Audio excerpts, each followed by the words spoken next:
Hello friends, நான் உமா. நேற்று என்னுடைய பழைய நண்பரை பார்த்தேன்.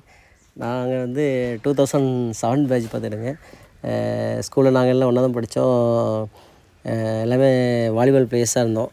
இந்த ஃபோட்டோ வந்து 7th படிக்கும்போது ஐ திங்க் எடுத்ததுன்னு நினைக்கிறேன். நாங்கள் எல்லாம் வாலிபால் விளாட போகிறதுக்கு முன்னாடி குரூப்பாக எடுத்த ஃபோட்டோ. இதில் சென்டரில் யாருன்னா எங்களுடைய சோபித்ராஜ் சார், அவங்க ஹெச்எம்மாக இருந்தாங்க. லெஃப்ட் சைடு ரைட் சைடு வந்து தேவதாஸ் சார், எங்கள் பிடி சார்.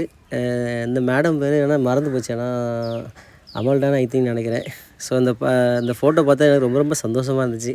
பழைய நினைவுகள் அப்படியே திரும்பி வந்த மாதிரி இருக்குது. இப்போது எனக்கு பக்கத்தில் இருக்க ஃபஸ்ட்டு ஒன்று வந்து ஷமீர் அலி, அதுக்கு அடுத்தது நான், அதுக்கு அடுத்தது ராஜ்குமார், அதுக்கப்புறம் முசமில், அப்புறம் இம்ரான், அப்புறம் நவீன் தான் எனக்கு இந்த ஃபோட்டோ அனுப்பினான். ரொம்ப ரொம்ப தேங்க்ஸ் நவீன், பார்க்கவே ரொம்ப ரொம்ப ஹாப்பியாக இருந்துச்சு. அப்புறம் ஜெரோம், அப்புறம் ஆல்வின், இது எல்லாருமே ரொம்ப நாள் கழிச்சு இந்த மாதிரி ஃபோட்டோ பார்க்கும்போது ரொம்ப ரொம்ப சந்தோஷமாக இருக்குது. நீங்களும் இந்த மாதிரி பழைய ஃபோட்டோஸ் பார்த்து உங்களுடைய நினைவுகளை பகிர்ந்து கொள்ளுங்கள். நன்றி, வணக்கம்.